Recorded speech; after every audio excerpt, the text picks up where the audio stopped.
And because we're a rogue, we want to make sure to change our key ability to dexterity so that our class DC is reflected properly. Now that our stats are locked in, let's check out our skills. On the character sheet, you will find a tab called Proficiencies. This tab lists all the proficiencies in the Pathfinder 2nd Edition system, and all you have to do is set them with a simple click. It goes like this.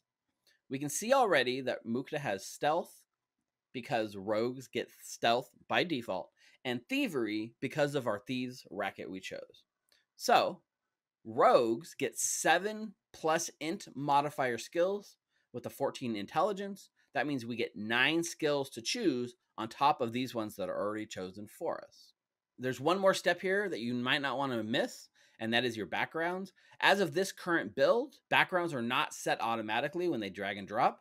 So because our scout background made us trained in survival, I will add that before we get to pick our 9 more skills. If you want to train a skill, you can see on this box that says untrained. All I have to do is click it once, a left click, and that advances it from untrained up to trained. If you click it again, it moves up from trained to expert.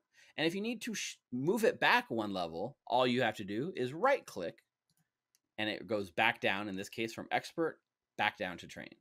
Okay, let's pick our 9 more skills. For Mukta, this is going to be acrobatics, athletics, deception, intimidation, nature, performance, crafting, medicine, and actually he's going to pick desert lore. Lores are open-ended in that there is no finite amount of them. You can have lore in anything open-ended on your character sheet. So the character sheet allows us to do that. All you need to do is click this add button under lore skills. In this case, we're going to start with desert lore and make it trained. And then as well, we're going to add cavern lore, mark that trained. And now Mukta has both the desert lore and the cavern lore skills on his character sheet. As for combat proficiencies, you can see down at the bottom, there's a whole section dedicated to them. These will be set up automatically based on all the choices you made earlier. But if you do need to make any changes, you can just click them, left click or right click to advance or one step back as needed. All right. Let me pause it there for 1 sec. And the trained thing versus untrained, there's that's a thing that they do in Pathfinder 2, and there's a few different levels of it. The biggest jump happens from when you go from untrained to trained, and so you get your the Pathfinder equivalent of your proficiency bonus added into your skill at that point. But then after trained comes expert, and then master, and then legend. So that's the 4 levels of possible training, and each one comes with an extra +2. But it also, probably more importantly, unlocks other abilities at each step. So you'll have certain feats for whatever, and it's going to say you can only get this feat when you attain master status in this particular thing. So, but like I said, the jump from untrained to trained is the biggest one, and you'll get a much bigger boost. But when you want to really, really be a badass at something, then you want to work it up. So that's called the Temel system. It's pretty straightforward once you get used to it, but it takes some getting used to. So kind of some of this stuff. Whoa, it's coming back to me. I'm getting a loop back all of a sudden, but I'm going to mute. Yeah, that's like, yeah, I usually keep myself muted. But how do we know, like how many points of increase do we get at the start? Like, is that just from each step that we did, like our backgrounds and stuff like that? It'll calculate it for you, and I can't exactly remember, but there's like There's a Pathfinder 2 equivalent of the proficiency bonus, and it will add that in from your jump from untrained to trained. It might just be your level, actually. So if you're like level 10, then when you go from untrained to trained, you get plus 10 to start with, and then you're trained as well. Most skills, I think pretty much all skills you can try to do untrained in Pathfinder. If I remember, this is old memories, but I hopefully I'm remembering right. So let me mute this again and continue. At the moment, it'll let me put everything to legendary if I wanted to. It doesn't seem to give me a limit. Okay, so it's not really validating everything at least. I think, and I noticed he put some of the some of the ancestry features on there from the compendium manually. So we'll want to go back and look at that too, because if it didn't put the ancestry features into your character record, then you're obviously going to want those. Yeah, he seems to be using an older version. There are a couple Yeah. things that are different, like with the toggle system on the trained and legendary. For us, it's a drop down. For him, it was like the hero points are. Okay. Yeah. Yeah. This is an older version, but I think we've got plenty to learn from it for now, at least. For sure. Yeah. Up next, feats. What would Pathfinder be without feats? So, in the next section, I'll show you how to choose them through the thousands that exist in the system. We're going to go back to the feats tab. And now that we look closer, you can see at the bottom, we have an ancestry feat with a 1 and it says empty slot, a class feat with a 1 and empty slot, and a skills feat that says 1 and an empty slot. The number here, 1, represents the level that you would have that feat at. And the empty slot just lets us know we haven't chosen something yet. So let's choose the feats for Mukta to finish them off. For class feat, first thing I'm going to do is click the icon here, the magnifying glass. So now that we have the compendium browser open, let's adjust the filter to show just feats that are relevant to our character. So under feat types, I'm going to choose class feats. Under levels, I'm going to restrict it from 1 to 1.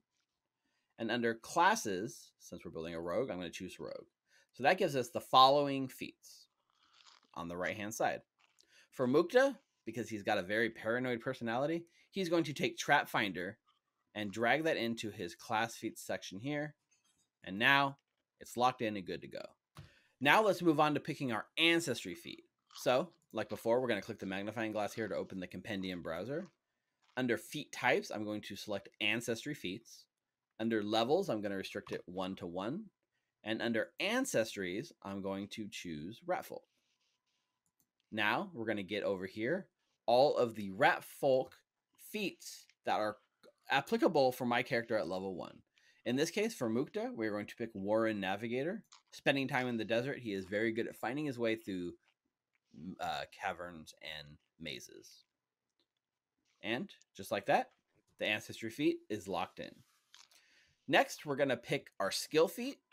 Now, the skill feat list can be pretty big. Luckily, with the filters, we're going to be able to narrow it down. So, under feat type, we're going to choose skill feats. Under levels, you guessed it, 1 to 1. And under, actually, I guess that's all the filters we need for skill feats. On the right, we're going to see all the feats. There's a lot of them. So, I know what skill I want to boost. So under skills, I'm going to narrow this list down by picking athletics, which now gives us all of these choices. I'm going to pick the hefty hauler. And just like that, all of our feats are chosen. Up next, equipment. Because what would an adventurer be without their equipment? Here I will show you the easiest way to get started by using class kits. So under the inventory tab, we will see poor Mukta has nothing right now, right? So I'm going to come back here to the compendium browser. I'm going to select the equipment tab up here now. And there's a toggle here for inventory types. It says kit. I'm just going to toggle it on and we can see all the class kits. Because Mukta is a rogue, all I'm going to do is drag the class kit rogue to the character sheet. And a second later, you will see it populate. There we go. It not only gives you all the starting equipment that you would get, it also gives you the starting gold. In this case, we start with 8 gold and 8 silver on top of all the equipment. At this point, what you're going to want to do is make sure to equip your gear. So under this equipment tab, we will then see for the rapier, I will toggle that as an equipped. As the leather armor, you will see right now my AC 17. When I add this equipped, my armor bumps up to 18. And last, a very important kind of note, because you have a backpack that is full of equipment, I can see my bulk is currently 4. If I wear the backpack, my bulk goes down to 3 because a backpack, when equipped, reduces its encumbrance by 2. And in this case, the backpack now weighs nothing. From here, just to make sure we're set up, we're going to move over to our actions tab, which is next to the character tab. So because we've equipped the rapier, we can see that it is here in our strikes list. As well, you can see down here, there is a spot for actions, reactions, and free actions. It's a good idea to add some of the basic actions that you may need playing. I'm not going to go through and show you how to add them all because there's a big list of actions that your character could do, but I'm going to show you real quick how to do it. So for Mukta, we're going to add the most important skill that he will ever need, hide. So from here, we can just click this magnifying glass. It'll pop open the compendium browser straight to the actions tab. In this case, I'm going to type hide, and I can see the hide action. If I drag this to Mukta's sheet, you can now see we have the hide action right there on this character sheet. So if I was to click this, I can send the details for the hide action to the chat box here on the right so that your GM, all the other players will know exactly how it goes. All right, the last thing we want to do is we want to set up our character's token. So what you're going to need to do is send the GM your artwork you wish to use. They're going to upload it into the server. Once it's there, they can tell you where it is and you can choose it. In this case, on the character sheet, under the character section, I'm going to select this portrait here. I'm going to change this view to show me icons instead of names. And I'm going to tab up to the top level and I will see down here Mukta's token. I will select it. And now, just like that, Mukta has artwork. Mukta's ready to go. If my GM was to drag and drop Mukta to the play space, it will show this as my token. And that's it. In just a few minutes, we've taken Mukta, the Ratfolk Rogue, from concept to created using Pathfinder's 2nd edition system for the Foundry Virtual Tabletop. He's now ready to go on an amazing adventures with you and your friends. Now, stay tuned because in future videos, I will cover how to do other slightly more advanced things with the character sheet, including spellcasting, familiars, investing in your magical equipment, and even leveling up. Let me know in the comments down below if you learned something, and if there's a topic you'd like for me to cover in a future video. Hi, Steve from Recall Knowledge here. If you enjoyed this content, Wonderful. Okay, stop broadcasting now. Actually, I'll just keep the broadcast on, and you can. That way, we don't have to like reconnect it later if I need it again. So let's go back to that one thing.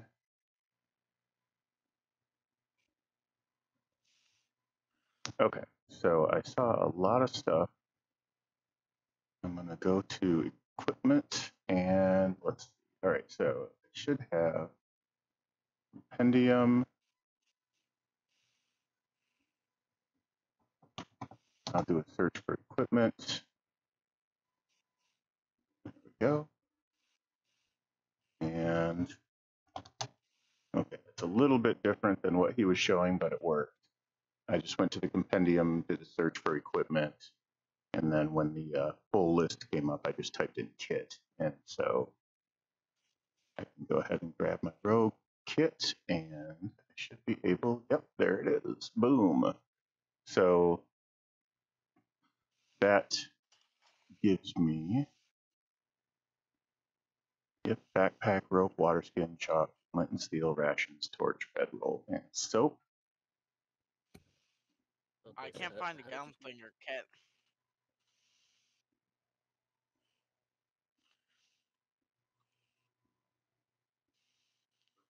You there? Fighter.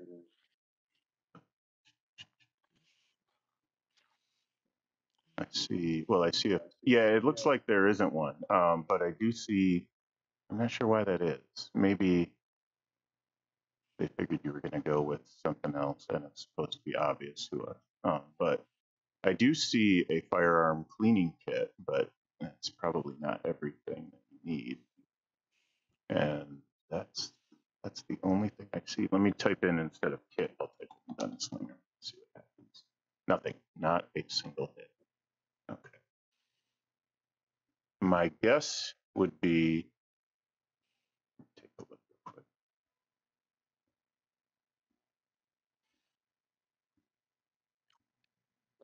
There's no inventor class kit.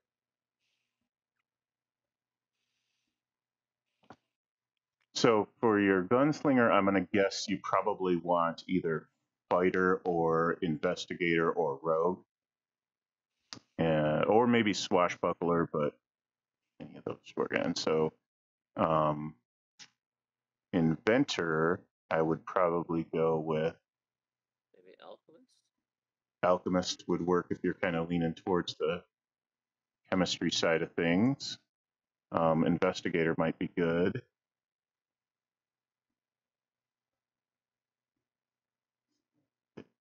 Yeah, I guess I'm imagining him as like a badass crafter. You know, as far as what he does for fighting, I'm not sure. Right.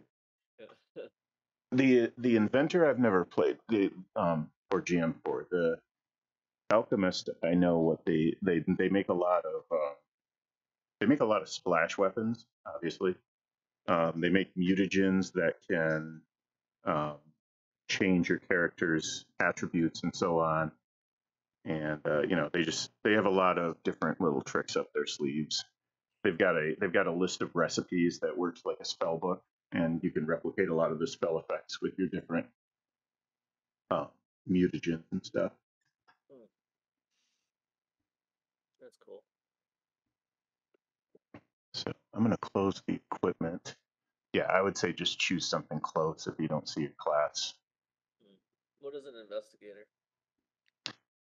Investigator is pretty close to an inventor in a lot of ways. Let me give you the Pathfinder 2E investigator.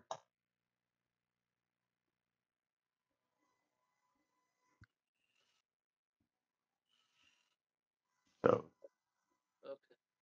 you seek the truth to reveal the plots of villains, discover ancient secrets, or unravel mysteries. Your analytical mind quickly formulates solutions to complicated problems, and your honed senses identify even the most obscure clues. Wielding knowledge as a weapon, you study the dangers you encounter to exploit their weaknesses. Maybe this had something to say about it. Equipment, I wonder.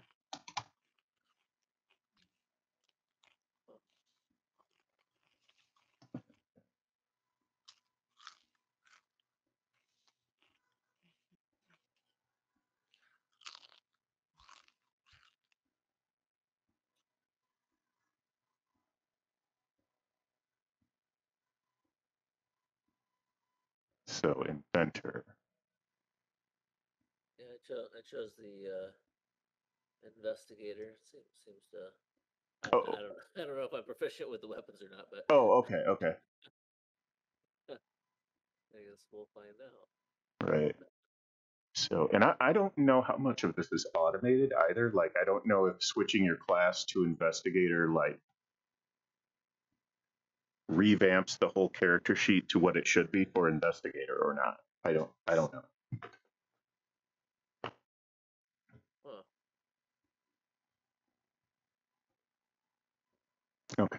Put that over to the side for a little bit.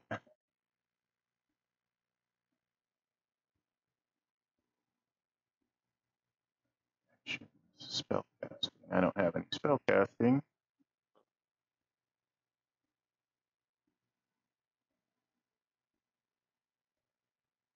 Known formulas. You can this would be. I think that's where your alchemist formulas would go. I think that would be your recipe book. Proficiencies. Okay.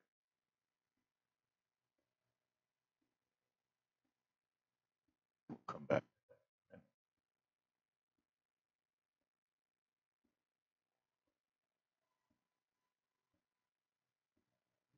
Ancestry feats. Okay, so I still have one class feat to choose and one ancestry feat. So it will tell you that you've got an empty slot. Oh, and I've got one skill feat and an empty slot in the skill feats. So I would say double check your feats and make sure you've got those filled in. I am going to. I am going to go with halfling luck, I think.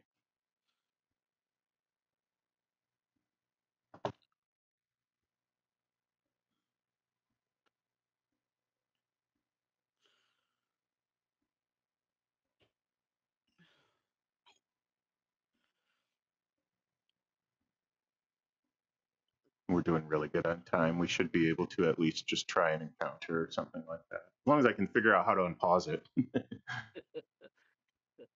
Let's go to class feats. I'm really getting tired though. Class feats. Oh, where's the class feats? Class feats. Sort by name. Oh, okay. So it's got the halfling trait still in there. That's why it's not showing me the class feats. Sort by level. And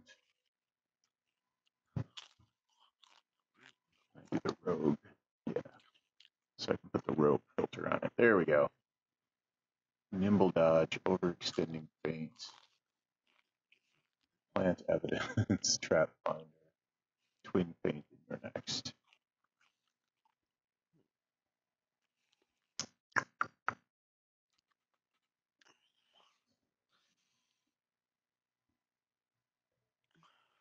They have a lot of tags too in this game.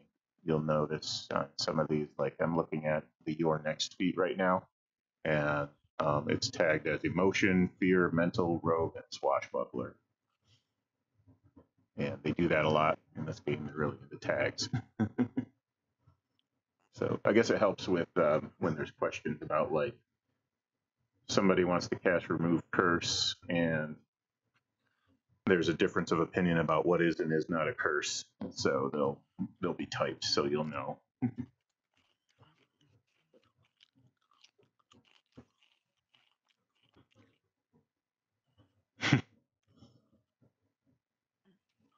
That's kind of cool, but it's a little bit circumstantial. I'm always leery of feats that are too circumstantial, but they're very, very circumstantial in Pathfinder. So it's like you get a million of them, but they're also like they're going to have some very specific triggers almost always. Okay, dude, sorry, but I'm getting extremely tired right now. That is not a problem, my friend. Do you mind if we wait till next time to practice the session? I think I'm gonna just, if Derek wants to stay around, I'm just gonna try a little bit just for me also. But yeah, we'll do it again. We'll do another practice. So it's nothing. Yeah, don't worry about it. Don't worry about it at My all. character's done and all. My character's done. It's just I just am extremely tired and can't focus. Right, I understand. Okay, well, just I'll just talk to you next week then, or in the meantime. Have a good night. You too. See ya.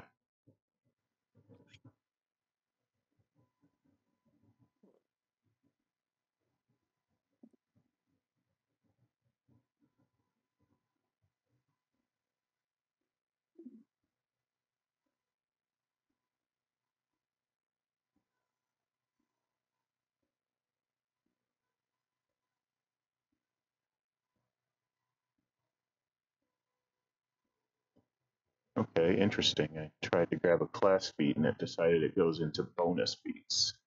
So I guess I get another class feat. I'll do the tumble behind. That'll work.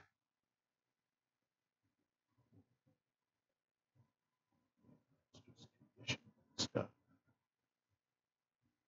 Biography. I'm gonna need to put something in there, but not right now. I do like character backstory. Well, not huge backstories, but enough to get a feel for the character, you know. Yeah. I kind of dislike when I get a novel for a backstory. Yeah. Somewhat. Right. Yeah. I guess it's better than nothing at all, but yeah, like I, somewhere in between there. I think I would prefer a novel to nothing at all. Yeah. So do Yeah. I I've get? been kind of thinking about um, like just for just for a character personality, like because there's always like the tragic backstory and the like all these Mm-hmm. different terrible things that happen to the character, and now they must get vengeance and whatnot. But what about a guy that was just like, I've had a good life, Yeah. like yeah, I'm good. I'm out here having fun, I've been so comfortable all my life that I just Yeah, got bored and decided I want to go find some adventure or something dangerous. yeah. I'm just out here for the thrills, Where are we going today, guys? Cool. Okay, cool. Awesome. Love it. Let me take a look at the chat. So what I'm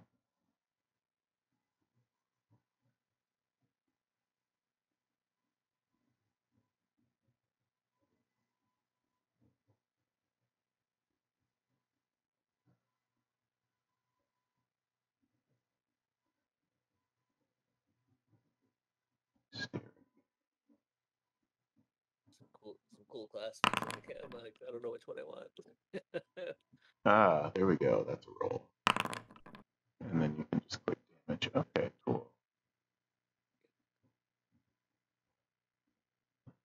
I don't know if I really need that sound, but I'll just roll with it for the moment.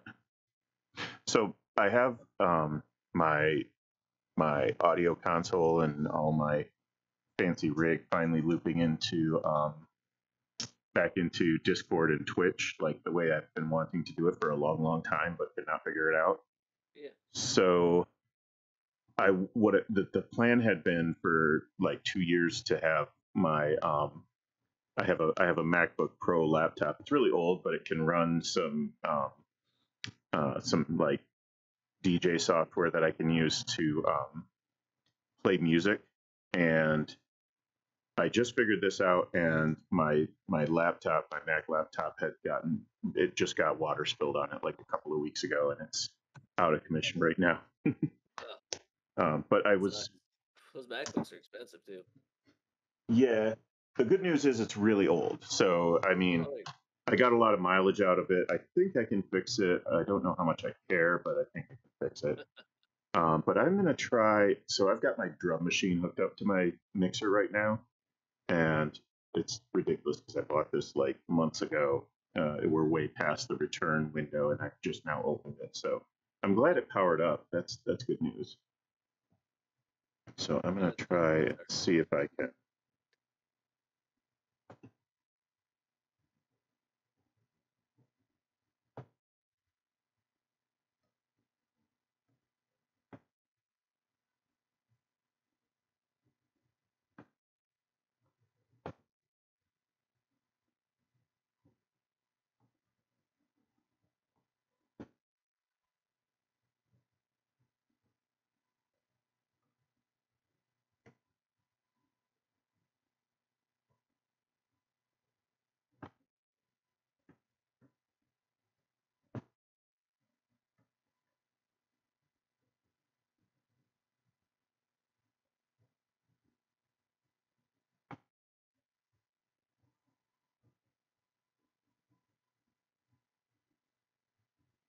Those are skills proficiencies.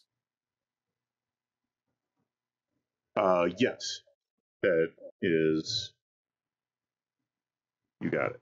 And is it is it one for one? Like, so if I want to go from trained to expert, is that 1 point?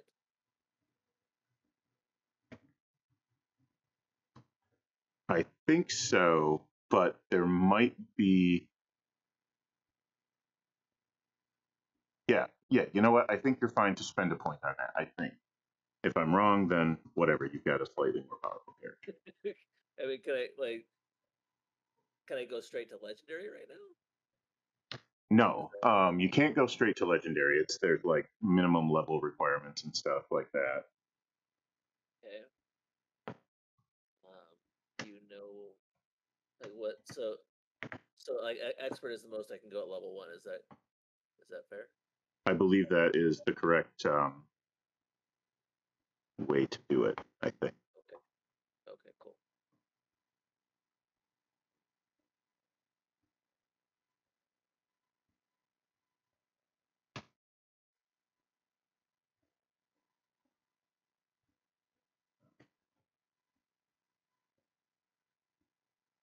Okay, so let's see. I'm gonna.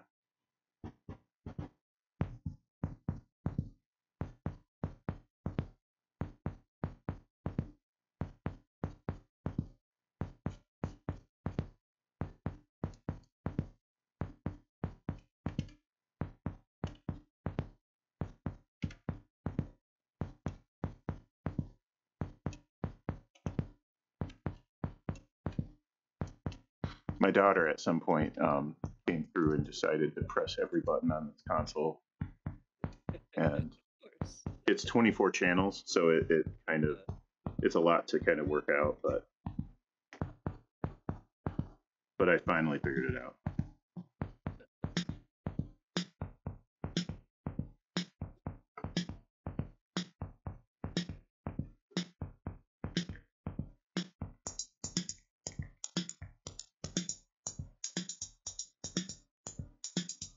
Is that making noise you can hear?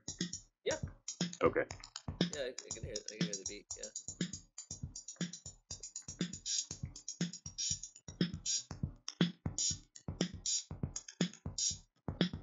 Cool. I just wanted to make sure it was. I don't see why it wouldn't. I mean, I'm sending my microphone through, so I don't know why the drum machine, any other channel wouldn't go through unless maybe the channel was dead. But How do armor proficiencies work? I want to say it's the same. I want to say, but it's going to be under your skills. But I think it's the same. I think it's light, medium, and heavy. And you're gonna, in some cases, start. The differences, like especially with heavy armor, if you try to put on heavy armor untrained, it's gonna be a pretty bad penalty. So what's the difference? Like if I go medium armor trained to expert, do I get like access to different armors or? That will not change. You'll as soon as you're trained in medium armor, you'll have access to everything that's medium armor. But what it does do is, like, if you go from trained to expert, that's going to unlock more skill feats that you can put on your armor skill, your armor proficiency. Oh. That's usually, and it gives you a little bit more of a bonus too. So it's usually like I said, the jump from untrained to trained is the biggest jump. But then after that, it's usually +2 with every step, if I remember right. But then the other big thing that it does is to unlock those feats. Yeah, that sounds cool. So. Put some points in those. Right. Okay. So I'm trying to see. I gotta don't see anything about having any skill points left, and I'm trying to find where my skill points would be. I mean, I'm looking at my skills, but it doesn't say that you've got so and so. So I found under class you get some, like for me I get a number of skills equal to 3 plus my intelligence from my class so far, and then I don't know background, and it didn't look like ancestry or heritage gave me anything, but I'm assuming background might. Background might, and you're right about the skills. Okay, trained in stealth, trained in one or more skills determined by the racket, trained in a number of additional skills equal to 7 plus your intelligence modifier. That's for rogue. So 7 plus, yeah, there's, rogues are skill monkeys, Yeah, true. So Worked out. 7 plus 1, so 8. So I can put 1 into acrobatics. And let's do 1 in deception, intimidation, society. Okay, I kind of remember what society means, sort of. Huh. See if I can.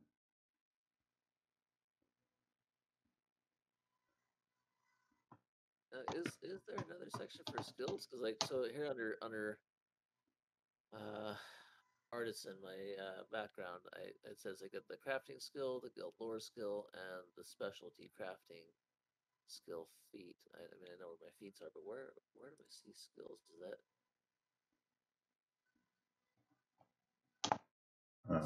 see that? You like your skill list, you mean?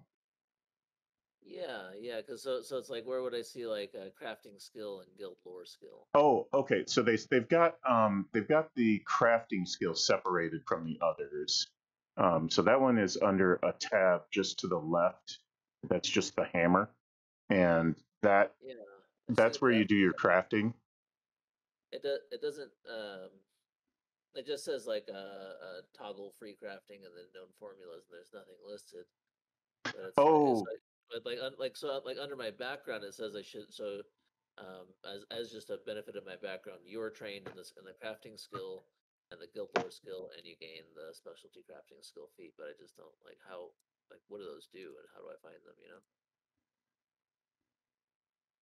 uh, the crafting feat. If you go to the next tab over for your feat and scroll down to skill feats, it may already be there. Maybe. Feat skill feats. Oh, the other specialty crafting. Okay, that's under feat. Yeah, but I still don't have the crafting skill and the guild lore skill. Like I don't see Now, the where they lore are. skill, I know you have to add manually, where it says in the middle of core skills and weapon and armor proficiencies, there's one line that says lore skills add. And if you click Where you see that at? this is on the skills page on the, oh, they're calling it proficiencies. Proficiency. Okay, Oh, that's okay. interesting. The hand. Yeah. And so under the core skills is just a blank line that says lore skills, but it doesn't say anything else. Because the lore skills are all um, like the lore skill is you put the subject in yourself. It can be lore in anything. So depending on like you could have lore in religious knowledge or the history of whatever and stuff like that. So you just add a lore skill with every Okay. kind that you want to learn, So you just type it in guild lore and right there. you just type it in. Yeah. Okay. And then the crafting, is that does that just mean I have like the crafting tab? I have access to it. Is that what that means? So it's because I'm trained That in the one I'm crafting. not sure yet because crafting I thought was sort of like lore in that way. Like you add a crafting skill and then you pair that with like whatever craft you become skilled in. But it's not showing on this character sheet as that. It's just saying. So if I put my crafting skill on trained, it just says I'm trained on crafting, and that's it. Yeah. So maybe I'm remembering crafting wrong, but I'm not sure. Oh, you know what? That no, that's got to be it for the crafting skill. That's because I did get yeah. No, I'm sorry. That's derp. Yeah, because it did start me on train right there. So okay, that's that. No, that's clear. Okay, I wasn't paying attention. Uh, I lost track of how many train skills I took. I forgot to count. I, I think I was on oh, 4. 1, 2, 3, 4. so I get um I get trained in crafting from my background, and I get trained in crafting from my class. Does that mean it gets automatic expert? I don't know.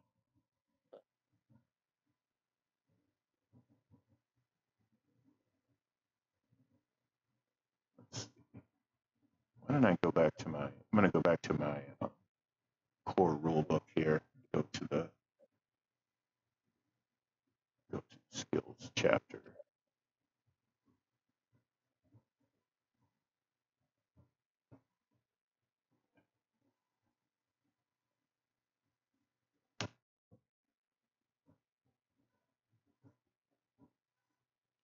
Oh, and this game does have taking 10 and taking 20. If you've got no immediate danger, no distractions, you can take 10. You don't have to roll. If you have plenty of time, no threats or distractions, and there are no penalties for failure, you can take 20 What is that for? skill checks. So you can Oh, just, like you just take like an automatic 20? yep, Huh. yep. That assumes, like I said, there's no distractions, there's no, you certainly can't do it in combat, and there's no penalty for failure. You can take 20. Yeah. If there is a penalty for failure, but otherwise no distractions, you're not in combat or anything like that, you can take 10. And that, so it just counts your roll as a 10 or a 20. That's cool. So craft. You are skilled in the creation of a specific group of items, such as armor or weapons. Like knowledge, perform, and profession, craft is actually a number of separate skills. You could have several craft skills, each with its own ranks. Oh, and that reminds me, Exo Portal is going to want a profession skill because he wants to be a miner. Not a miner, a miner. Exo Portal.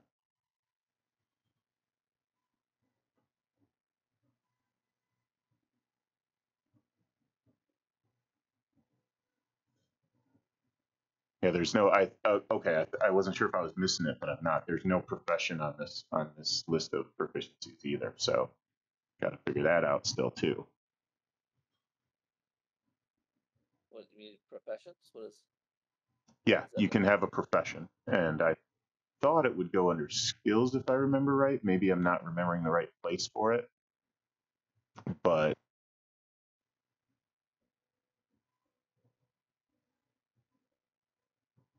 anyway, that's Yeah. just stuff to put a sticky note on. We'll find it when we find it. Right. Okay, so craft skill is specifically focused on creating something. If nothing is created by the endeavor, it probably falls under the heading of a profession skill. You can practice your trade and make a decent living, earning half your check result in gold pieces per week. You know how to use the tools of your trade, how to perform your daily tasks, la la la la. The basic function of a craft skill is to allow you to make an item of the appropriate type. The DC depends on the complexity of the item being created. Okay. In some cases, you can use the fabricate spell. In some cases, you can use minor creation. You must succeed on an appropriate craft check to make it complex. All crafts require artisan's tools. If improvised tools are used, it's a -2 penalty to check. And I don't know if this is exhaustive, but here's a list of some of the different crafts. So there's craft alchemy, armor, bows, traps, weapons, and then there's like different sundries, like simple items or, um, just like basic stuff. So that, yeah, it seems like that should be handled like lore. And if you go into the crafting tab,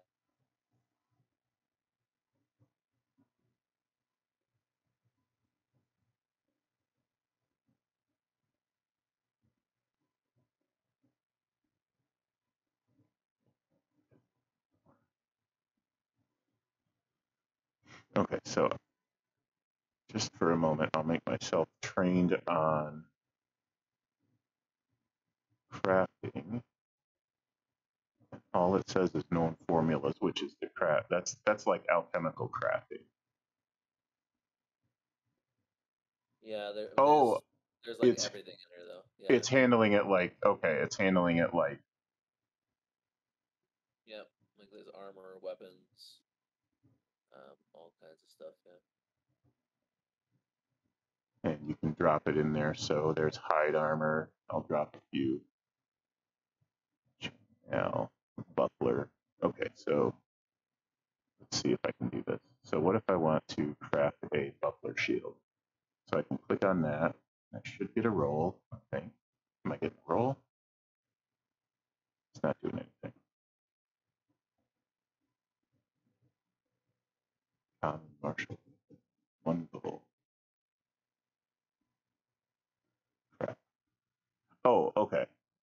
Well, what's that button for then?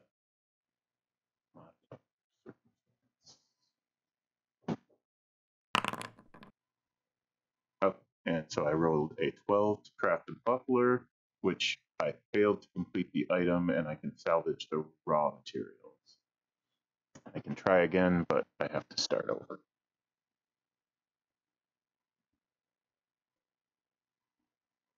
Those You gotta reuse.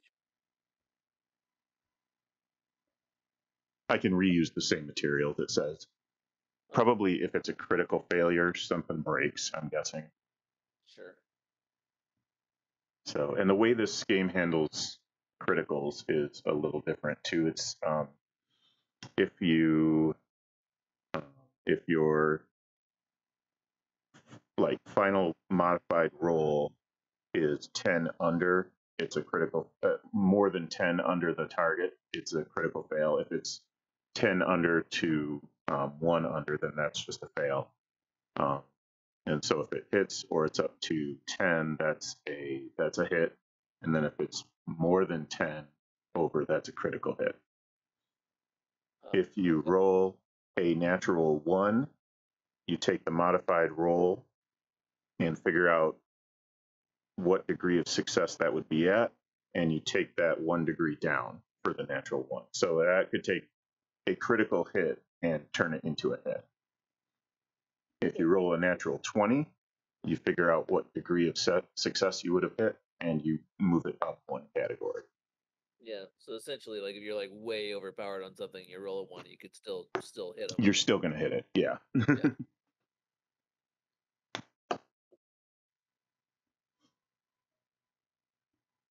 You're just not gonna murder it as badly as you wanted to. Right.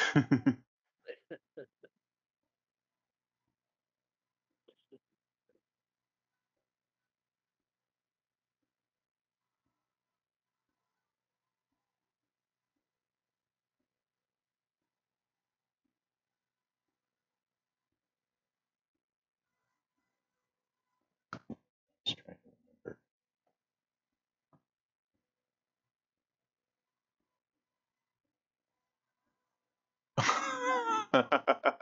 I just figured out why this core rule book is confusing me. I have the first edition core rule book open.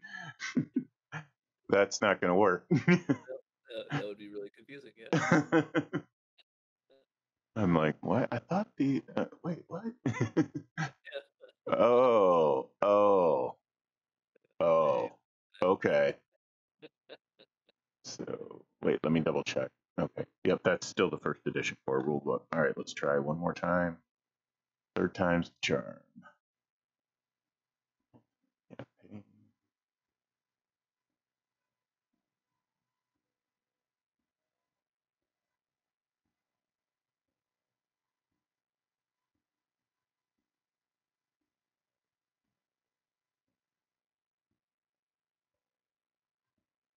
Second edition. Okay, now I got it. Yeah. Okay. That explains the rolling thing. I was like, what? Oh man.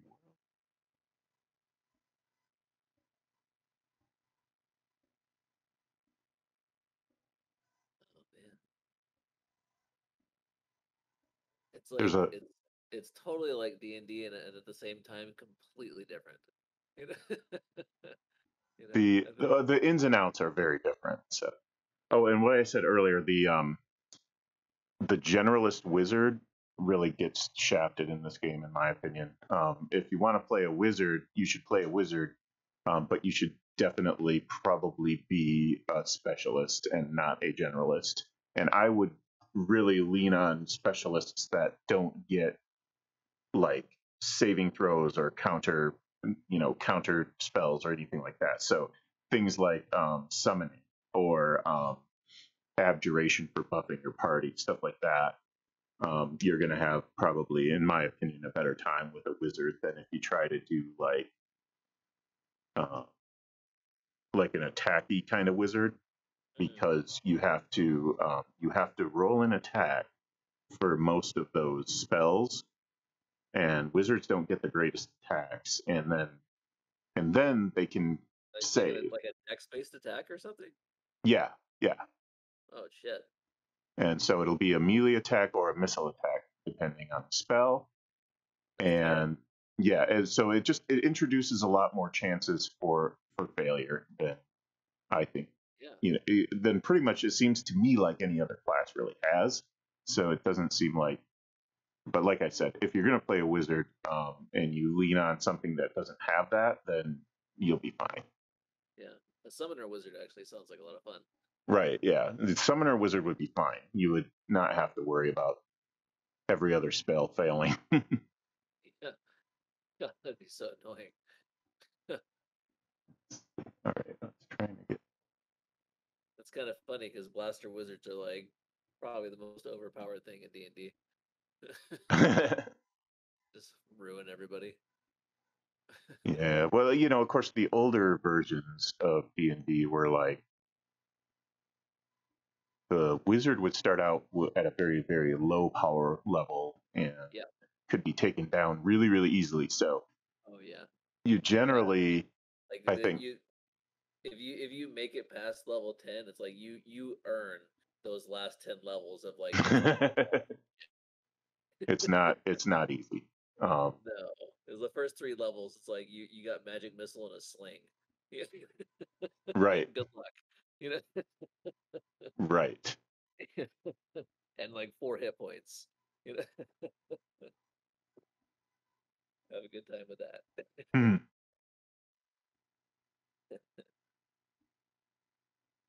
Yeah, so first and second edition Wizard was brutal to survive early on.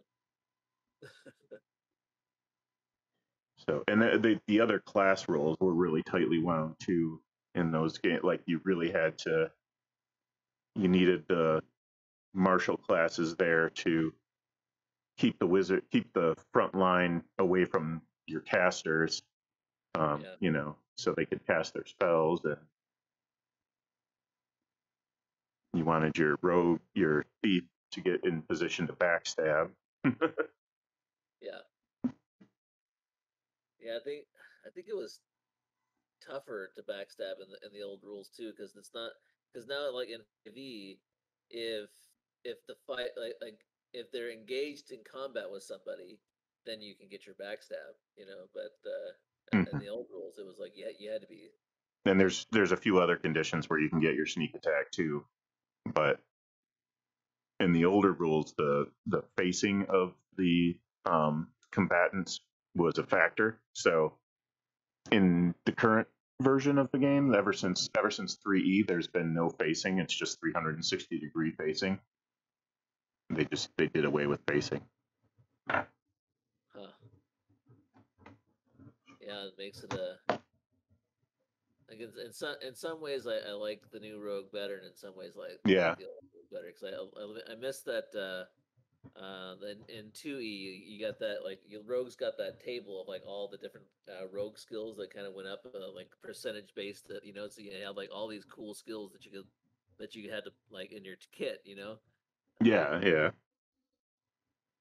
and then And only Rogue could do those before third edition. yeah, yeah, so it made them like really really unique with like all kinds of stuff like use scroll and pickpocket and hide in shadows and remove traps, and all that was like 10 different things. Good stuff.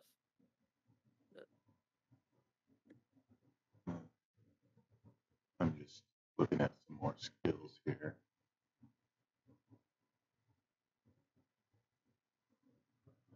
Society. You understand the people and the systems that make civilization run. You know historical events that make societies what they are today. Furthermore, you can use that knowledge to navigate the complex physical, societal, and economical workings of settlements. Even if you're untrained in society, you can use it for the following general actions. Recall knowledge about local history, important personalities, legal institutions. Hello, that's my wife and daughter. Subsist by scrounging or begging. Trained action. Okay, and then so you also get more things you can do with a skill in addition to the bonuses and the feats that it unlocks. With every level of that Temel that you climb, you get more things you can do with just even the boilerplate skill. So like if I go from untrained to trained in society, now I can decipher writing that's a coded message, or in an incomplete or archaic form. I might be able to forge a document. I might be able to analyze handwriting and stuff like that. So there's stuff like that too. Cool. Okay. So I'm gonna put that back there for a bit.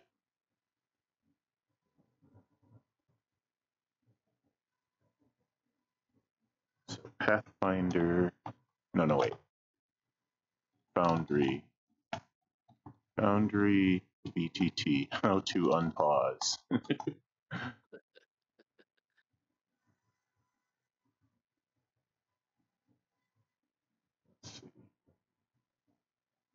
Oh, okay. Got it.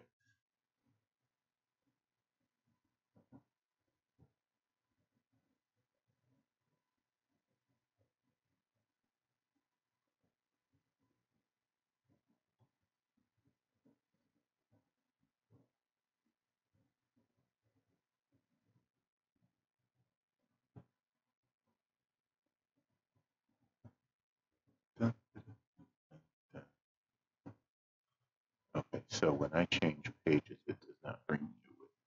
So how do I bring you with me? Activate.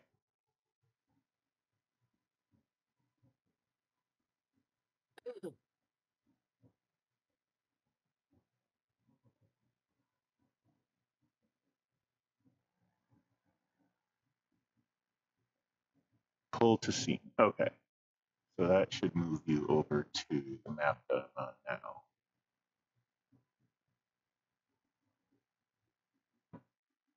I would think.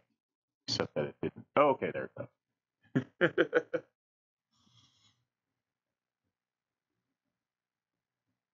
So if I were to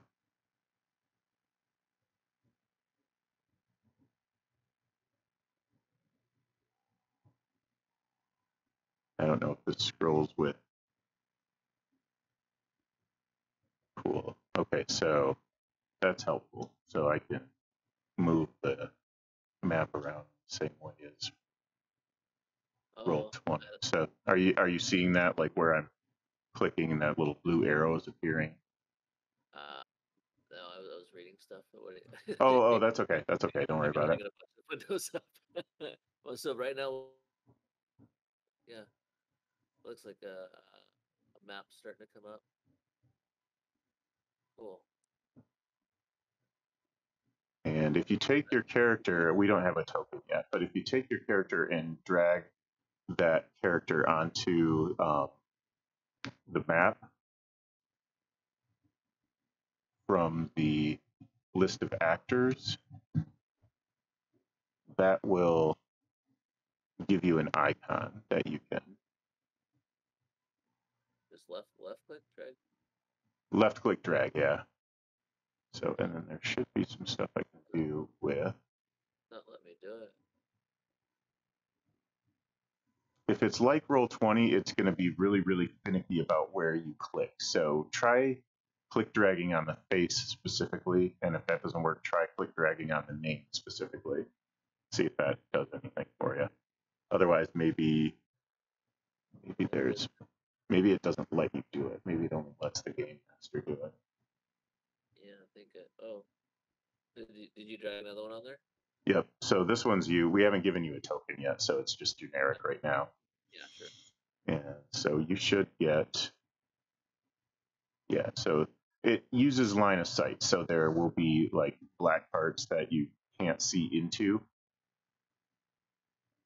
Yeah. Okay. So Probably. I don't think we're allowed to go expert at first level. I just read something on my description. Mm-hmm. Skill increases. At third level, or 2 levels thereafter, you gain a skill increase. You can use this skill increase to either be in one skill year or uses to become a master in a skill in which you're already expert in, and 15th level you can use them to become legendary. Yeah, okay, that makes sense. Yeah, so I think we have to wait till third level to get expert in anything. Okay, and I'm making circle templates here, but I'm not understanding how to get rid of them.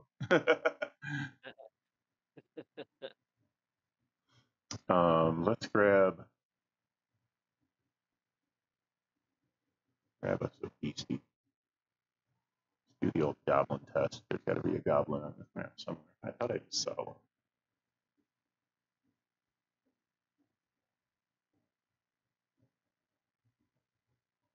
I did it again.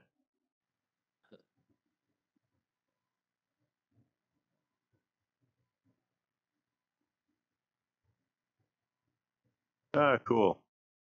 They kind of animate over to their new position. So they look kind of grayed out for me. I don't know if I think they might be on a different layer. Is this just like invisible space for you, or do you see those goblins?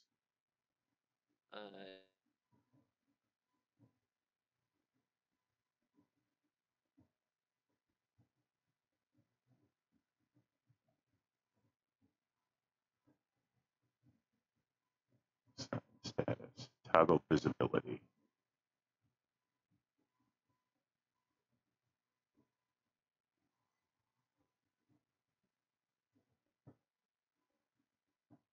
Okay, so it just has sort of a generic visibility.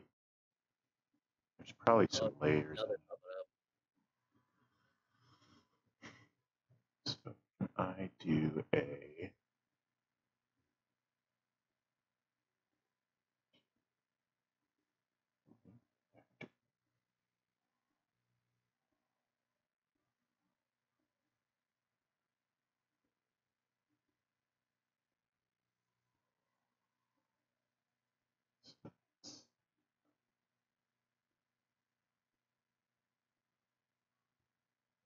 hold off for a second. Don't roll initiative quite yet. I'm just gonna see. I don't even know how to. Okay, gotcha. There's no active encounter. Okay, I guess I have not activated an encounter at the time.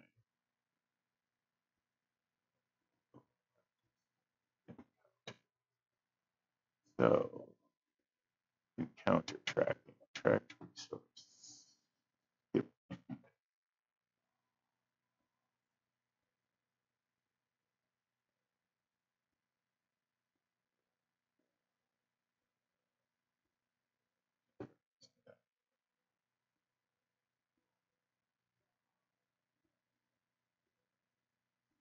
Reset initiative. Okay, that's great, but how do I start it?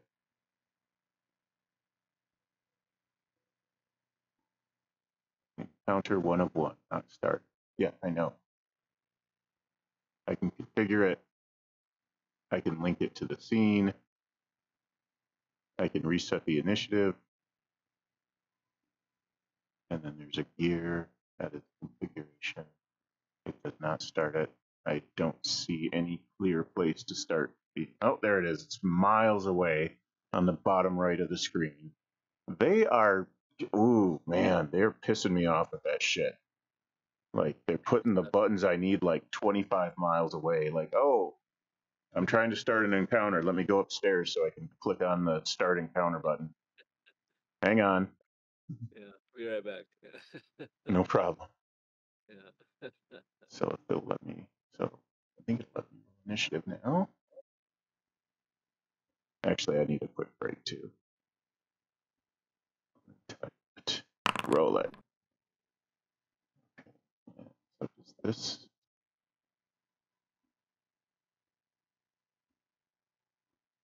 Cool. All right, be right back. Sure.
Oh, actually, I need to go get a drink too.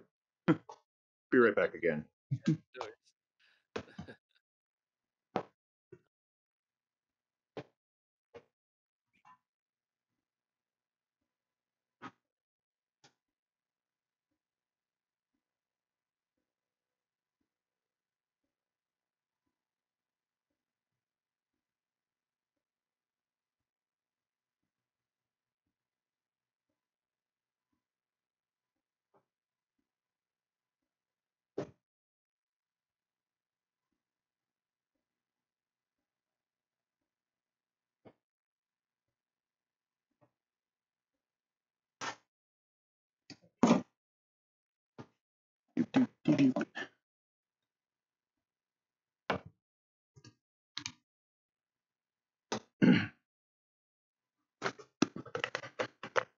I wonder if it's gonna ping me a copyright warning for where I turned on my drum machine. I've gotten pings from that copyright warning bot from music that I've written. Really? Wait.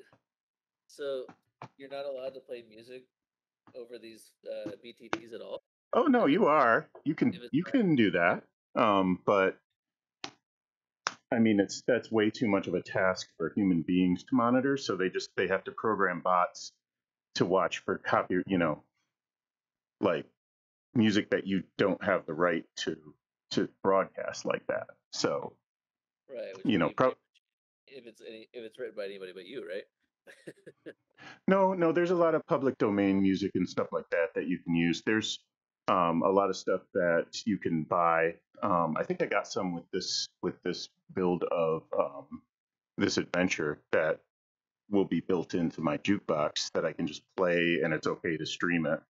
So, they'll have that like in the license agreement. But if I were to go buy um, the latest Daft Punk CD and start streaming that into my game, it'll give me a copyright warning and it'll mute the part with the music. So I know it's not even really a real warning. It's just like, hey, this pinged our software. Just so you know, we're gonna mute it. Whatever. So, Yeah. which yeah, that makes sense for Daft Punk, but I've seen it do that for stuff that I've written. Yeah. It's That's like funny now. that doesn't exist anywhere but here. Yeah. So, but whatever. It's not really a big deal. Yeah. Minor inconvenience. Let's. I think I'm going to take 2 of these guys out so that I don't know if we'll be too outnumbered or if it'll be pretty even. They don't look too tough, and I don't want to take it. I don't want it to take forever either. So let's see if I roll the initiative. Cool. All right. So if you pop open your character sheet, and you can actually even double click your token to pop it open if you like. Either way, you can roll the initiative from the front, from the little like status bar on the left of whatever page you're on, where it's got like your like vital stats. Huh? You'll see initiative plus whatever, and then next to that is perception. So normally your initiative roll will be modified by perception, but your initiative roll can be modified by anything. Okay. So I usually just use perception because that's easiest, but Yeah. I think it, I it get. depends on the circumstances. Yeah. I'm trained in perception, so that would make sense for me. So, in an older version, the Pathfinder 1 had like it had like a skill for perception. And that was one of the really good changes about Pathfinder 2 is that it has, instead of a skill, it has like it's separated out. It's universal now. Yeah. Huh. Yeah, that's cool. So I had a fair-sized Pathfinder 2 library when I sold it off a couple of years ago, but you can't sell the digital, so I've still got all the PDFs. Sure. So that works. Be nice if you could sell. You could make a lot of money. I I got these guess all day long. so. You know? Yeah, that is true. So let's see. Okay, so open your character sheet and click on the initiative roller, Okay. and it should pop open a window talking about rolling your initiative. Oh, you got a roll right there. Okay. So just go ahead and roll it. Yep, go ahead and roll it. Okay. And you have won the initiative. Okay, so Pathfinder has, this is like one of the coolest things about Pathfinder 2. There's a lot that I like and a lot that I don't like. This is the best thing about Pathfinder 2, I think. It has a 3-action economy. You get 3 basic actions, and they can be pretty much anything you want. Those little diamonds that you keep seeing, if you've noticed, those indicate actions. And there's some things that you'll do, especially for spellcasters, that will be more than one action. But most of the stuff for non-spellcasters is usually going to be one action. So, like attacking is one action. Moving your full movement is one action. Using a skill can go either way. If it's quick, it's going to be one action. Might be more. So you get 3 of those every round, and you can use them for whatever you want in any order you want. The only caveat is just that the first attack that you use is just normal, and then the second attack that you use, I want to say, is at -5, and the third attack, if you use all 3, is at -10. Okay. To hit. Yes. And other than that, And next round you get 3 more. and then next round you get 3 more. So other than that, you can pretty much just go nuts. Yeah, and it's like, and gotta be, especially like for a fighter or something like you may as well swing 3 times, you know? Yeah. You'll find that it can get pretty interesting when you I would say more often than not swing twice and do something else with that third action. Also, one of those actions is raising a shield. So if you want to be using a shield, then you probably want to use your third action to raise the shield so you can actually use it. Interesting. Okay. But you might not be using a shield, Right. Yeah, kind of a barbarian style. Two-handed hmm something. So you should be able to grab your token and drag them around wherever. I don't see a grid, which actually I kind of like. I don't like grids. I understand the necessity, but I don't like them. And I won't worry about movement limitations too much. We're just trying to get a feel for how this goes. Okay.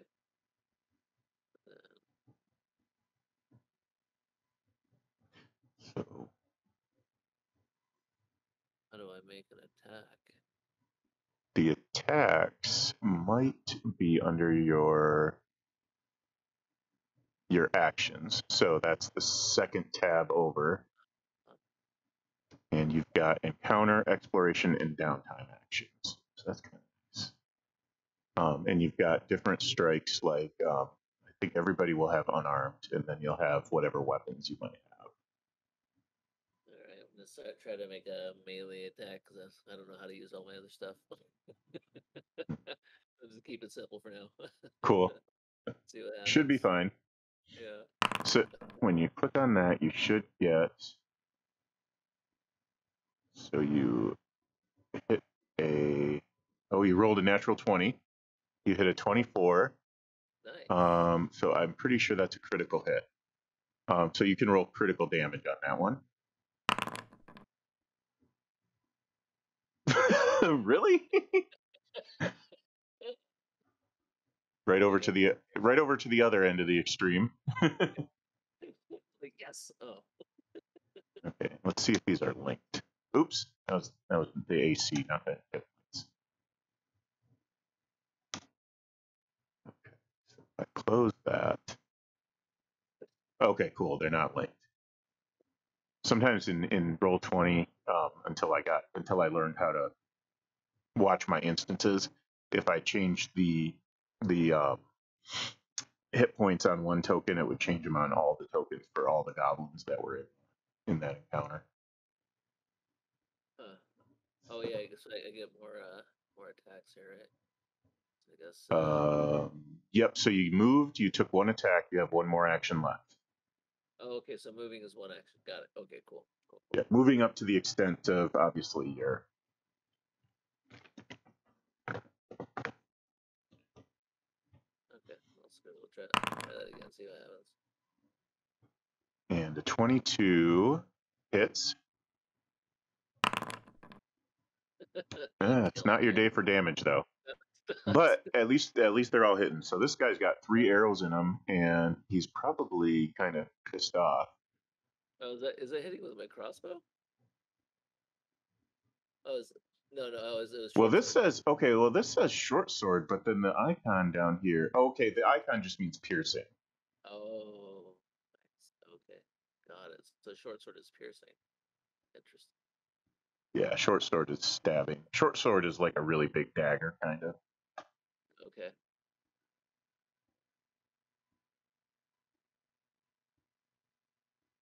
Yeah, I saw the arrow and I was thinking you were shooting arrows, but that just okay. So that just means piercing damage. So I think I can go to the next. Probably what I should have done, but you know, we're Next, just testing anyway. just getting a feel for things here. It's okay. Yeah.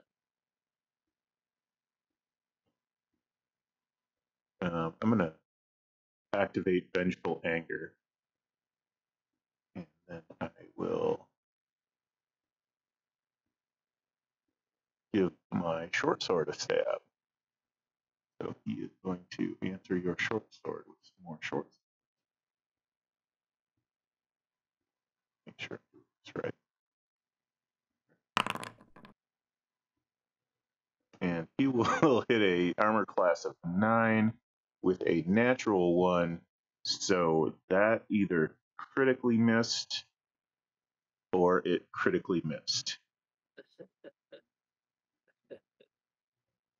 And okay, so these are like damages for like critical hits, but there's stuff for critical misses too. I'm just gonna skip it for the moment. We'll come back to that. Put a sticky note on that one. Yeah. Figure out critical misses later. Okay, and then I've got my halfling fella. I probably don't want to get into contact with 2 at a time. So I am going to give some stealth a try, and we'll see if I can.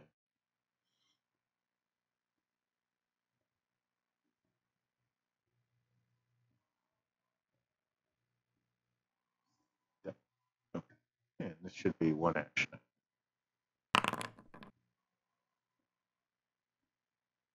Oh, that's not that great. Let's see what their perception is.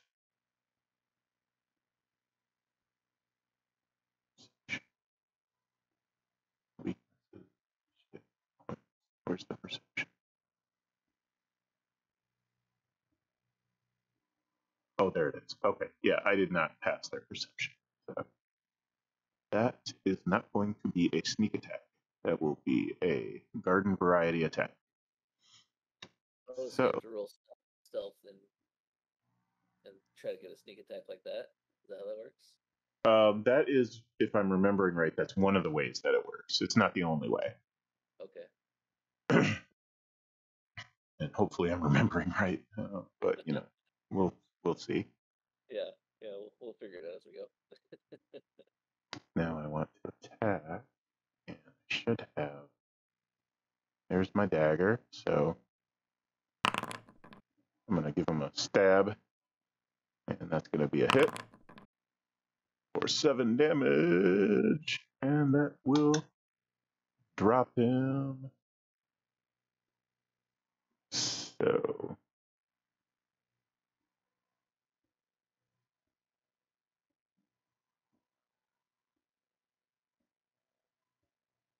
I kind of thought that would change to like a dead icon or something like that, maybe. Yeah. Does he register as dead on the information? Yeah, he's dead. Um,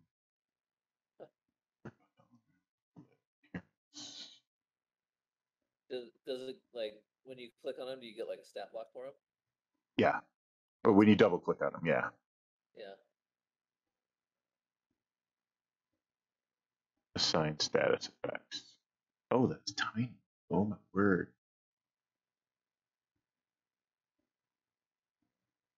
So, we'll put that on dying, just for fun. He's dead, but we'll pretend he's dying. Pathfinder has like 6 zillion conditions too, so.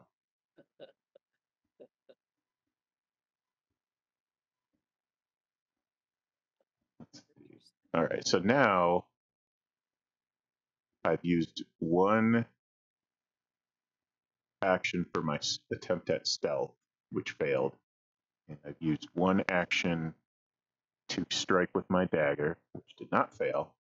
And my last action, I think I'm going to draw my rapier.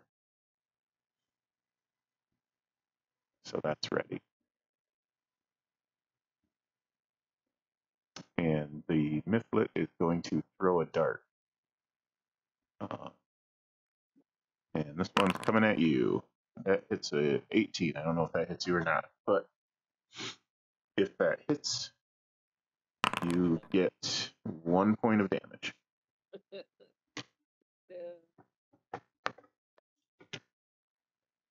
He's rolling like I am. And I will do 1 more dart throw. And that one's going to be at me, and he did not hit. What I would actually probably do right now, if this was real, is I would have him start running away, but that's not. Yeah, it's not looking good for him for his life right now. That's not what tonight's dog and pony show is about. So, oh, okay. So prone, dying, blinded, conscious, state participant. And still nothing that says just kill him. Wait, there we go. Mark defeated. Okay. Okay, and it changed to a skull. All right, that works. So back to you. You should be able to finish this guy off. Yeah. So did that pop up the inventive offense? I'm sorry, I didn't catch that. Did that pop up for you? The inventive offense. Log. Okay, I see it. It popped into the chat. I wasn't on the chat tab, but I see it. Yes. I didn't mean to put that there, but since it's there, what does it mean? Following weapons traits made with you will deadly D6. What is a deadly D6? Oh, that's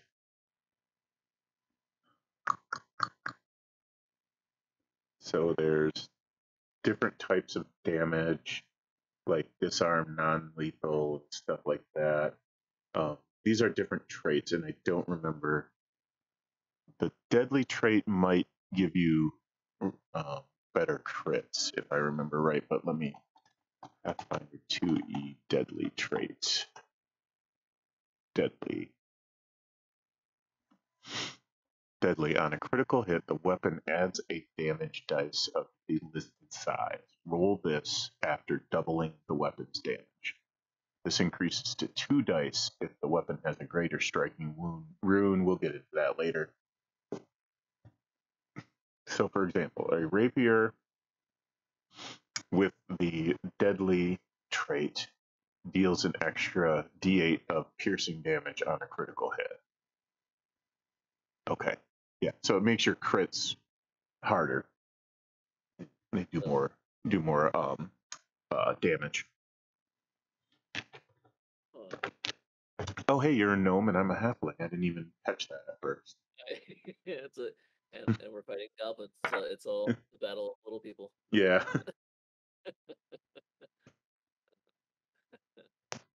Okay. All right. I guess let's see here. What we got?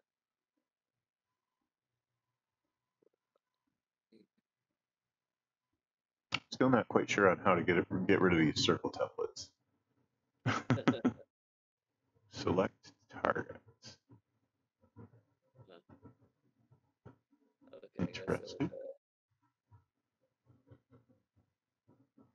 So if I select a target and then I attack, does that mean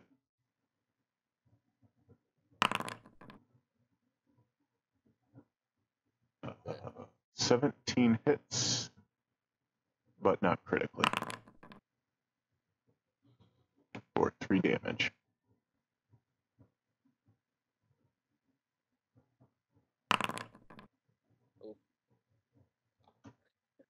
And that does not hit.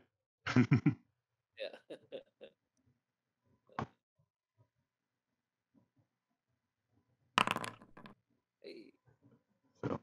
So, the weapon improvisation might be an action. I'm not certain on that, but let's just kill this guy anyway. There you go. 5 more damage. Okay, so total of 8 damage. So if I've got a target designated as this guy, and I roll that, does that actually target him? Cool. It counts him as the target, and so he scored a critical.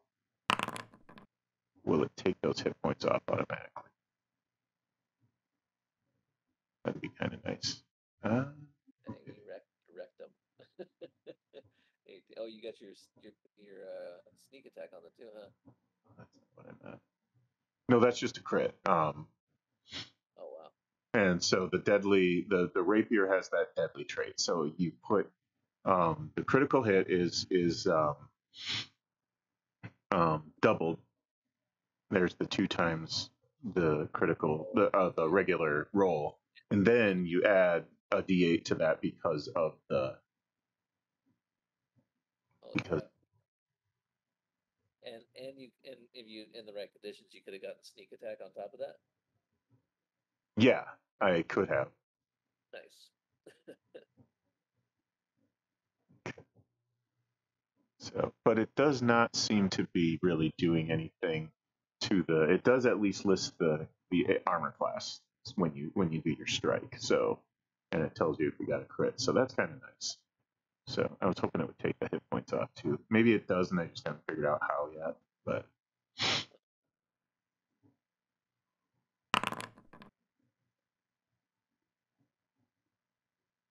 okay, well, whatever. So Well, that would is make him dead. So so is that the inventive offensive thing? Is that something I have to declare beforehand, like after like a long rest type of situation? you can jury rig your weapons to perform unexpected. Use this ability at one of the following traits: deadly, disarm, not have a trait that the weapon already has. The weapon retains this trait until you successfully hit and deal damage with this weapon.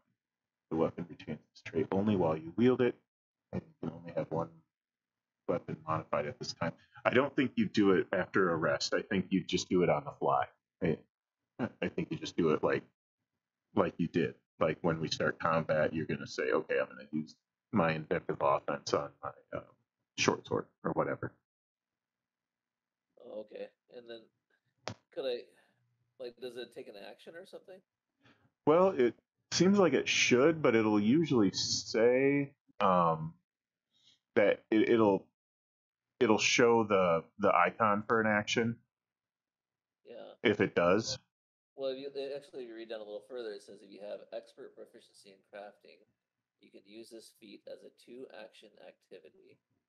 If you have legendary, you can and proficiency in crafting, you can apply 2 weapon trades from Hmm. what does it even mean if I can use it as so it sounds to me like it must be a 1-action activity if I can up it to a 2-action activity, right? That's at least Well, that would be a step down. That you would want to you would want to have fewer actions. and or okay. Yeah, I mean, I see what you're saying, but maybe I thought maybe there was like a rule for 2-action activity, like maybe you could like a feat of strength or something, like something that would require more economy. Let me look in archives of methods or something like that and see if inventive offense Pathfinder 2E inventive offense injury right here prerequisites in crafting.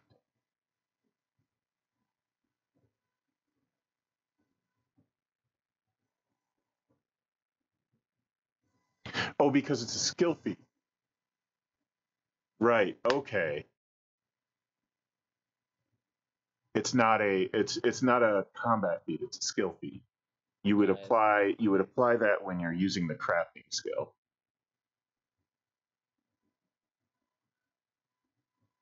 Okay, so that does that imply out of combat? I would not expect to be able to craft anything in combat. So I would Right. think, yeah. Yeah. Yeah. So this is when. So, but I don't think you have to make the item, but you have to apply a crafting skill check when you want to do the inventive offense and add your trait to that weapon. Yeah. Yeah. Okay, that makes sense. Cool. Okay. All right. Yeah. All right. Well, I think we're in pretty good shape. I would say, um, I would say let's do this again next Saturday. Oh, that also makes the 2 actions. So then if you have expert in crafting, then you can do it in combat, but it costs you 2 actions. Okay. Does that make sense? Okay, right. Yes. You can use it in combat. Yeah. Because it wouldn't matter that it's a 2-action activity in any other context, exploration or downtime. The Right. action economy doesn't matter. Okay, that makes So, sense. All right. yeah, and Pathfinder gives you a lot of things you can do with your downtime activities, a lot of which is going to be linked to your profession. I don't know if they have a profession skill anymore. It might be that they just maybe said like you can use any skill as your profession if you want to, like crafting or acrobatics or performance or whatever. But I don't fully remember that. Yeah. We played this for about 6 months with my local in-person group. Oh, maybe cool. like 8 or 9 months up until COVID started. So that was when I was playing this game. Yeah, it's been a few years. Yeah. Yep. Yeah. And I liked it.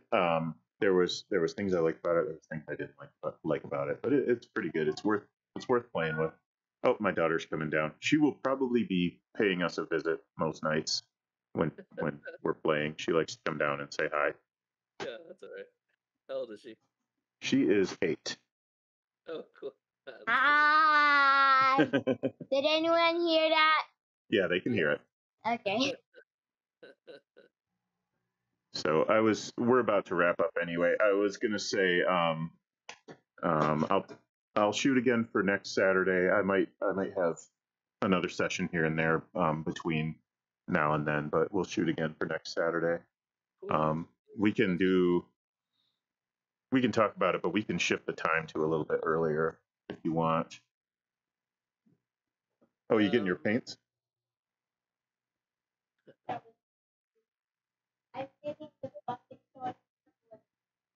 Oh, okay. So, and I don't want you to interpret this as like we're gonna be playing Pathfinder forever. I just am trying stuff.